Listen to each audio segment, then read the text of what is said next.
Right. Good morning, everybody. Welcome. I was going to say it's Friday, but of course it's not. It's Thursday. I suppose it might be Friday somewhere in the world, but with all these time zone shifts around and all the rest of it, I have trouble keeping up. So yeah, Thursday morning it is. We're talking about a little-known individual. I think not too many people have heard about this guy and think much of him, but Lee seems to think he's special. That's why we're talking about him today. So Lee, you better tell us who this Elon Musk fellow is and why we should even be discussing him, because I know Ed doesn't really care about him. So I'm going to hand it straight over to you. So who's this fella? Yeah, thank you. So as I said, there's hardly been a wisdom's chats where Elon Musk's name hasn't come up. And so it just seemed like we need to find out a little bit more about him. And I also just had a very, very sketchy, and still do, obviously, because I've just scraped the internet for a little bits and pieces about him. And so I don't want to give a whole rundown. I'm sure you've all know a little bit about him, at least. Of course, South Africans' claim to fame is that he's born in South Africa, but I don't think he thinks much of South Africa, because the thing that he's most known for in South Africa is that he was bullied here. And so we don't have a great reputation in his eyes or the world's eyes when it comes to that. And it just seems to me that he not only has an entrepreneur mind, but an innovative mind, and one that is prepared to take risks. He's gone from one different kind of tech company to another tech kind of company, and the fact that his digital bank was taken over by merged with another company to become PayPal, that he was the major shareholder in that then became his seed money for Tesla and SpaceX and the Boring Company and all of these, just really incredible innovations. And I think like many people who are, I don't see it so much in Bill Gates, but he's a prickly person. And that comes across in the controversies that he's courted, the court cases that have been made against him, and the fact that he's been married 3 times. I think I don't think he's an easy person, but I want to just end my little sort of introduction to him by just celebrating the fact that in the midst of all of this, he has a sense of humor, and I appreciate that. So how I actually got to know Elon Musk is I was doing some research for a company that I was doing an online course for, and I was looking on YouTube, looking for something about marketing and how ridiculous products fly off the shelves because of clever marketing. And guess whose name came up? Elon Musk. Because he sold, and he limited the sales. He could have sold a lot more. He sold flamethrowers. But sorry, they are not flamethrowers, because they are called not a flamethrower. And this is how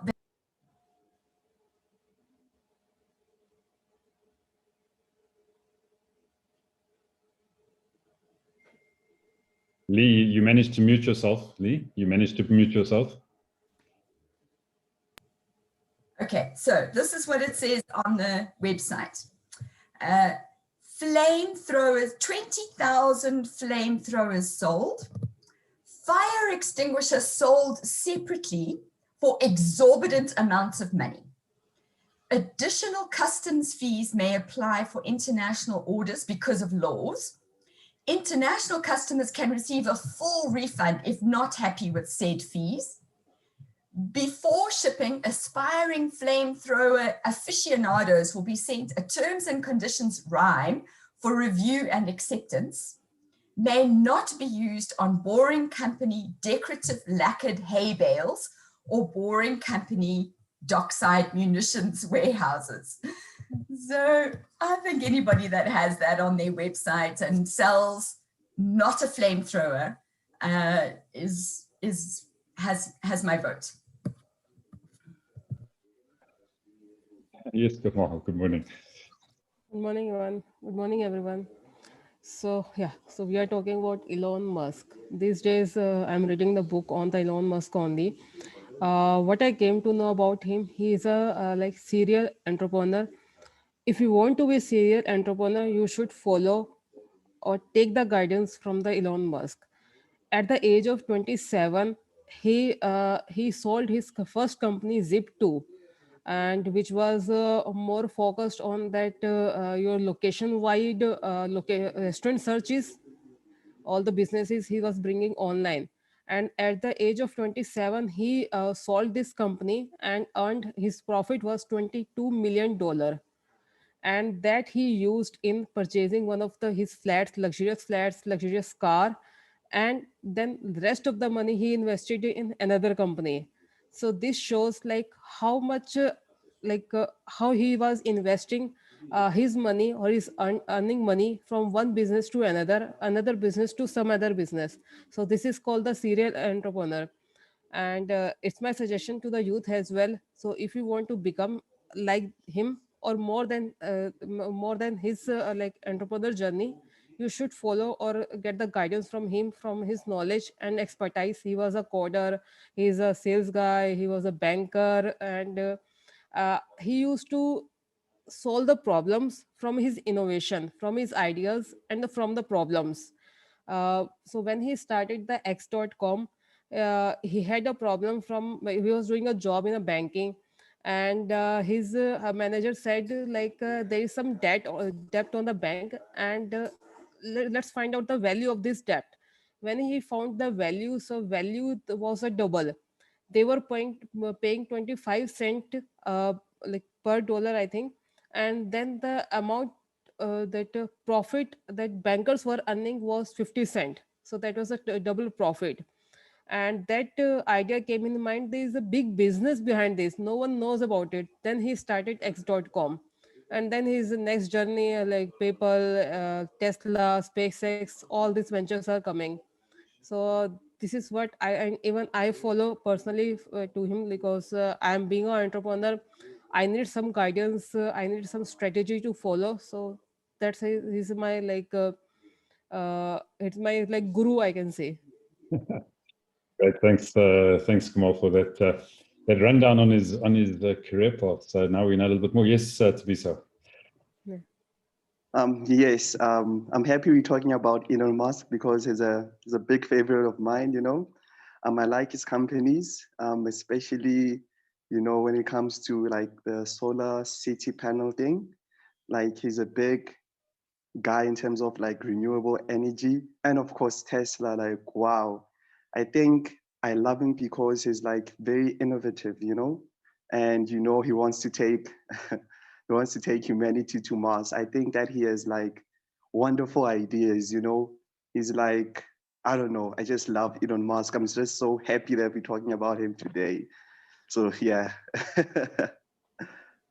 Right, think, thanks, yeah. Thabiso. One more thing. So what else I know about him? Like in his dictionary, these two words are absent. One is no, one is impossible. Is anybody, either it's youngsters or his board members used to say no or impossible, he left that meeting. There was a one meeting in Zip2, Zip2 was going on with a board of members. They said no, then he left the meeting. So this is something thinking everyone should have. There is nothing impossible, because impossible is itself says I am possible. If I am possible, there is no word in anyone's dictionary. So if you want to successful, don't say no, just say yes, I can do this, I will do this, and this is possible.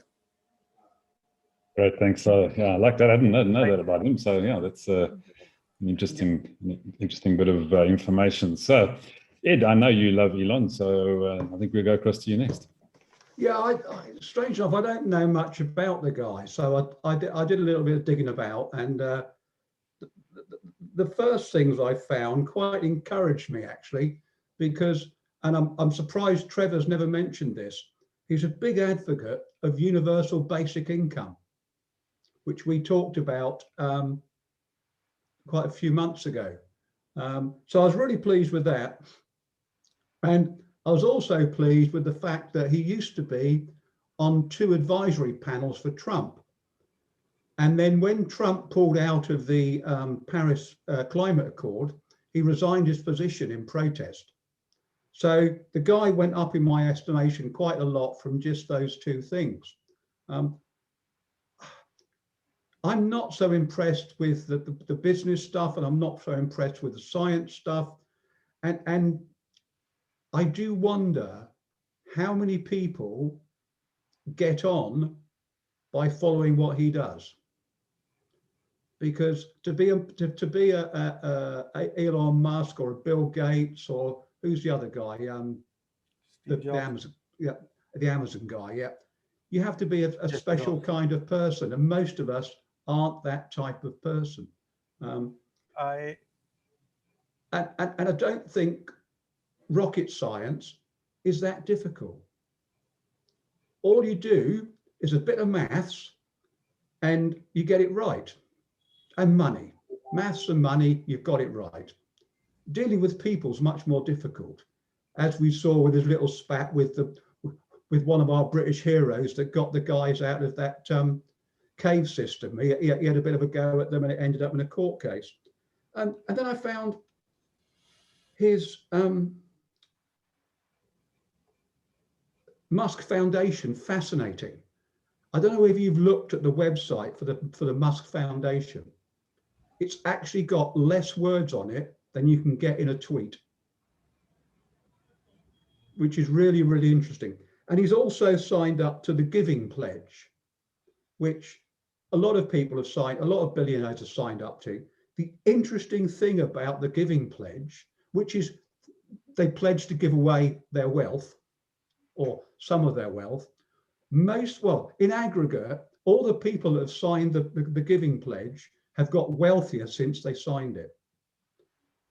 And then when I looked at some of the stuff that the Musk Foundation has done, it is really bizarre.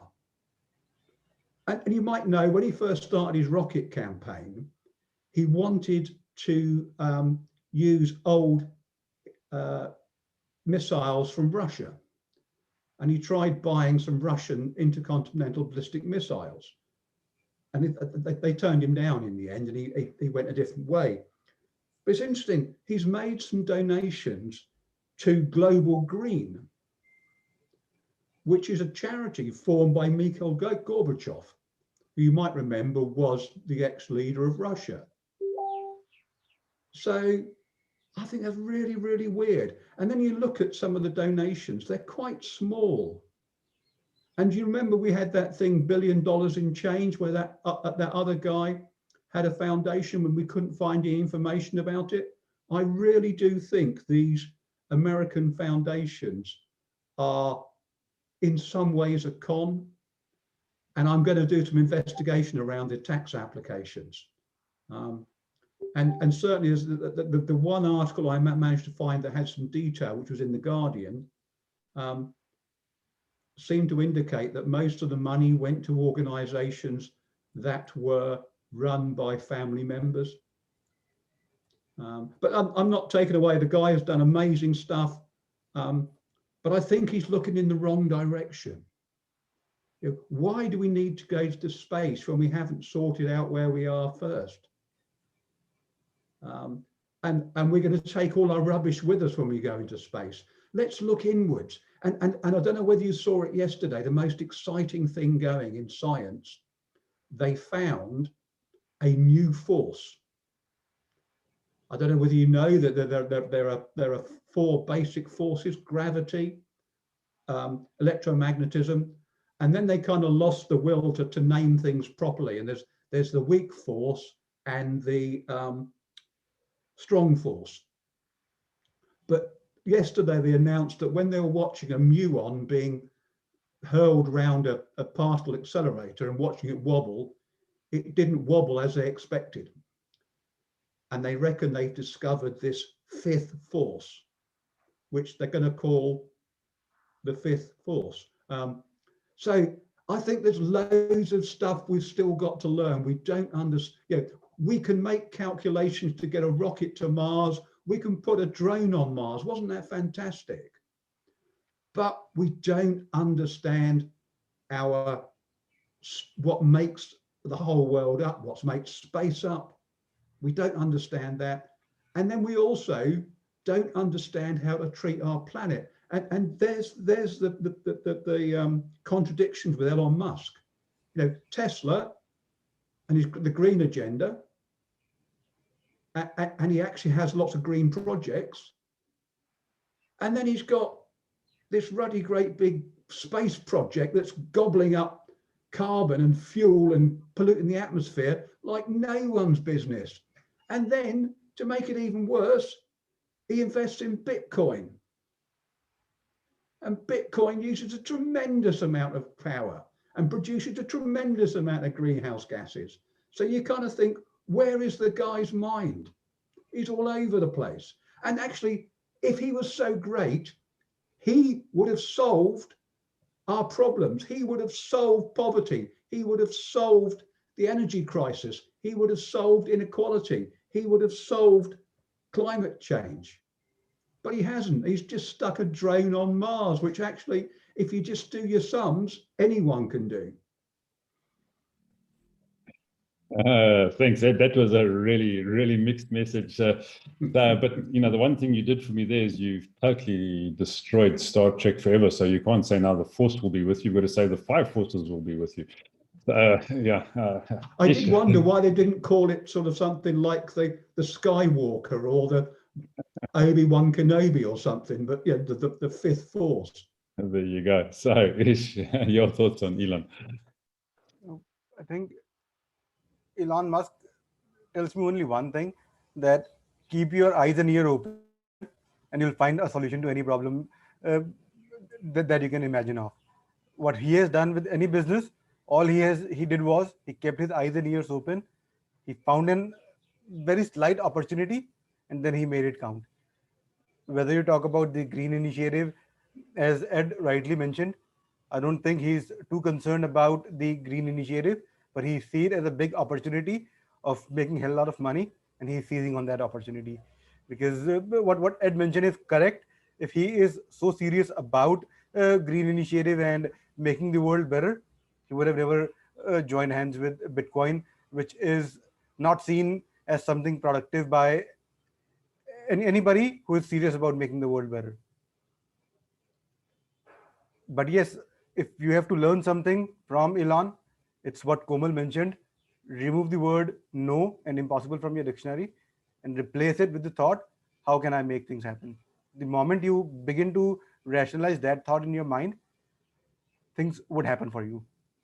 It's anything in life that happens for us is the result of the thoughts that we get. It's not the result of those thoughts. It's how we convert those thoughts into the right emotions and feelings. That's where the turmoil happens in our body, and not many of us are able to do that until and unless you do it repeatedly and fight the inner forces, which is very, very difficult to do until and unless you're working with somebody who can help you navigate through it. You talk about Elon Musk, you talk about Bill Gates, you talk about Steve Jobs. They always had somebody right their side who they were talking to fight those limiting beliefs through. It's all about fighting your limiting beliefs.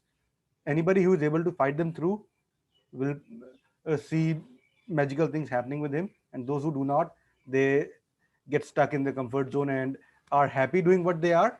But all of us are capable of doing much more than what we can do. Yeah, great. Thanks, Ish. I agree. Yeah, but I'm not sure about rational thought. I think it all starts with an irrational thought. So, some of these things would never happen if you were rational about them. So, Leo. No, I'm not saying that the thought has to be rational. What we do is we get an irrational thought, we begin to rationalize it with our limiting beliefs, and then we find out, no, it's not something that we believe in. Our subconscious mind will reject it. That's where you need to press it onto your subconscious mind. No, it is possible. Go and find some ways around, and you will begin to connect the dots. That's where the change begins to happen. Absolutely. It No, begins I with the agree. irrational thought, but you need to tell your subconscious mind to rationalize, not subconscious mind, the subconscious mind to give you the feelings to generate those rational thoughts. At the end of the day, you have to generate some action and behavior that would only happen when you rationalize it in your brain. That would come up with ideas on it. But because our subconscious mind is saying, no, you cannot rationalize it, we kick it out without even thinking about it. Yeah, too true. Thank you. Thanks. So, Leo, yeah, your thoughts? Well, I'm glad Ed stirred the pot. I am disagreeing with him hardly ever in most days, but today I am disagreeing with him, but that's great. I'm a big Elon fan, and not because I'm trying to be like him, because there's, I'm just nowhere near what he can be. But for me, he's certainly an inspiration, and probably being an old guy that was around when they landed on the moon. At 12, I was inspired by the very achievement of their landing on the moon, and so for me, this whole Mars project is very inspiring and kind of gets me out of bed and gets me wanting to keep going. And what's interesting for me in terms of Elon is he didn't have a perfect background. He had a very bad relationship with his father. He had a great relationship with his mother. And what was interesting around him is that he was brought up with a grandfather who made possibilities happen as well. And so there is a conditioning background, if that's the right way to put it, of that things are able to be done, and go out and get them done. And he was a great nerd, but what inspires me about Elon is that he gets things done. And if you look at his journey, the number of things that are being done is phenomenal in terms of accomplishment, in terms of what a person can do. How many people can list the number of things that he's actually accomplished well and very successfully. Now, obviously, it started with money, but part of his history is that when he launched Zip2, he lived in an office, and he showered at the YMCA. He drilled a hole down the office floor so that he could connect with a computer downstairs. That was a floor below him. He worked 100 hours a week. I just know it's just not sustainable. But he certainly did whatever it took, and I think for me that's the inspiration. If I could just even accomplish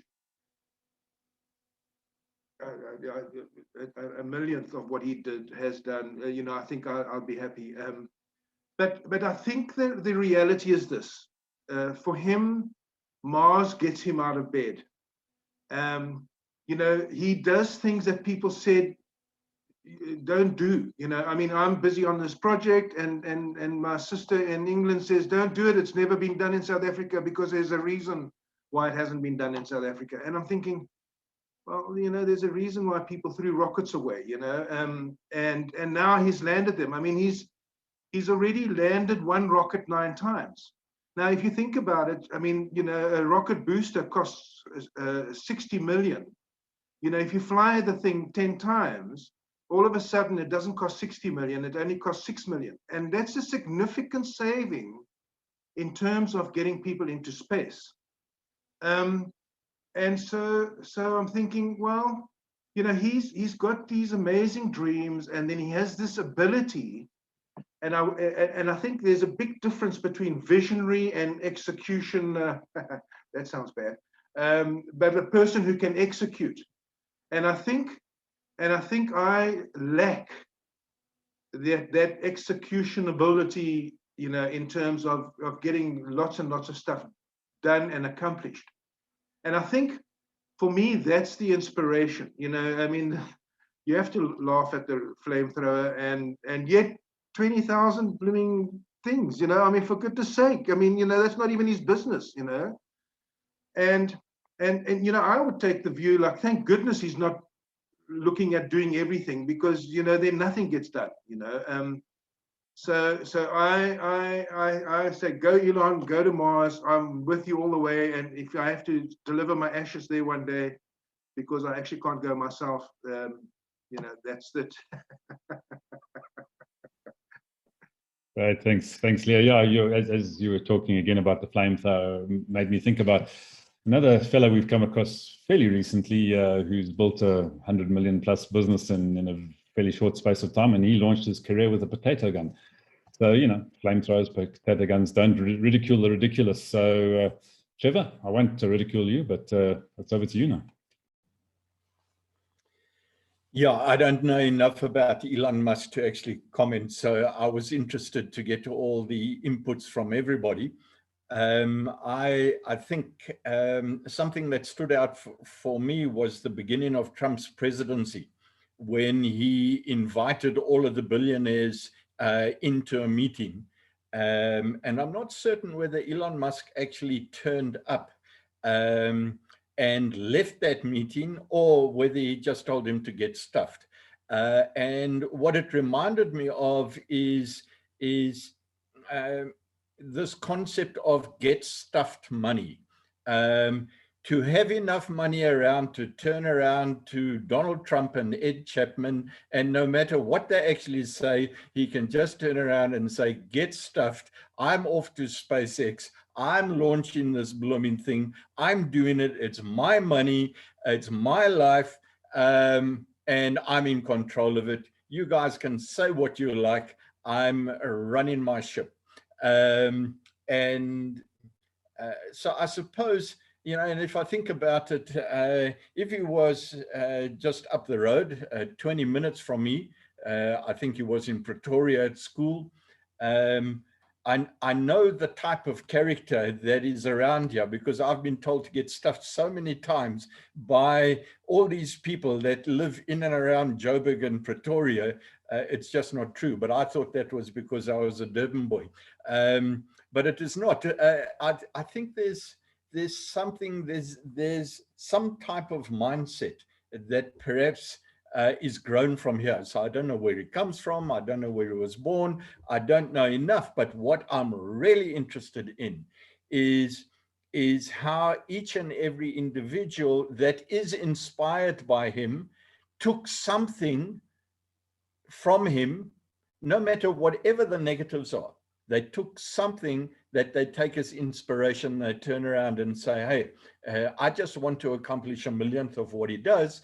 And he does it by doing, seems to be the constant message coming out. So at some point, I'm going to maybe be inspired to go and find out a little bit about him. But I reckon this must be an Encyclopedia Britannica of stories that you'd have to read through to try and understand who this guy is. Encyclopedia Britannica, what's that? Yeah. Yeah, there was just one thing I forgot to mention when I was doing. When he gets to Mars, he wants there to be a direct democracy, which I thought was really interesting, because he's so secretive about the other stuff, like his foundation, for example. And direct democracy is a democracy by the people rather than through elected representatives. So I thought that was an interesting concept. And the reason I don't want to go to Mars is because there's no trees there. So what are the goats going to eat? They're going to grow a few trees. They're going to take some with them, grow them underground in the Noborium. Yeah. So Thabiso, I'm going to come back to you because you didn't have too much to say in the beginning. I'd love to hear your thoughts after hearing all these old goats who don't want to go to Mars. Renting on. So as a youngster, come on, tell us they're all making mistakes here. So yes, I heard everything, right? But I think when it comes to the whole Bitcoin thing,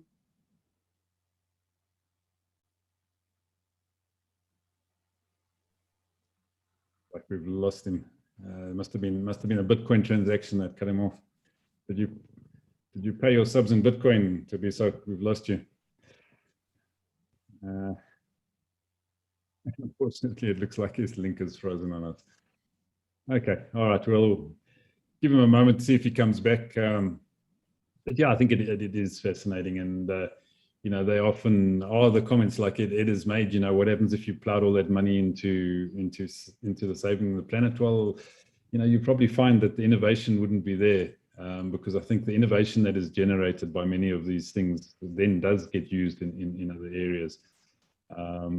But it's an interesting challenge. Without the Elon Musks and these kinds of people in the world, there probably would be very little progress. So, you know, maybe things wouldn't need saving. I don't know. If they weren't, you know, we'd still be living in the agricultural era, you know, maybe, or even in the subsistence nomadic areas without the innovators amongst us in the world. So yeah, one could see that as a positive or a negative, depending which way you want to look at it. But yeah, we have in Africa. Well, yeah. I think India's got a few of their own problems in the rural areas as well. Is that not so, Kamal and Ish? I think you've got great development in the towns, in the cities, but you know, lots of people still living in fairly poor conditions out in the rural areas, as we do in Africa as well. So yeah, can those problems be solved? Well, look to China. You know, China has done some absolutely amazing things over the last 20, 30 years, you know, and some of it's definitely not green yet, you know, building, 6,000 miles of new highway every year or something like that. Some of the longest span bridges in the world, things that were deemed impossible, but have actually been achieved in a very short space of time. I know, saw that they reworked an entire interchange in 48 hours. You know, and you know, in South Africa, it takes us about 6 years, and then it still falls down. So, yeah, you know, are these things good or bad? Well, depends on your perspective, I suppose. So, Lee, I think I'm going to leave it at there. Any thoughts on what we're going to chat about tomorrow? Well, I think you've raised it, Ivan. I mean, we've spoken about Elon Musk as an individual and his impact on us individually as well as on the world, but he does court controversy, and so I'm thinking, let's talk about China tomorrow, for similar reasons. So what do we know about China? I mean, how big a topic can you get than that? Let's talk about China in 30 minutes. We'll be sorted. Are we talking about bone China or China the country? We just need a bit of clarity there. I'll clear that one up for you, because in South Africa we've got a colloquialism which is how's it my China? So we'll, you know, which means how are you, my friend? But yeah, so we'll talk about that tomorrow. So have a great day. Don't break any China, but come back and tell us how you might tomorrow, and we'll see you then. So have a good one, folks. Cheers, mate.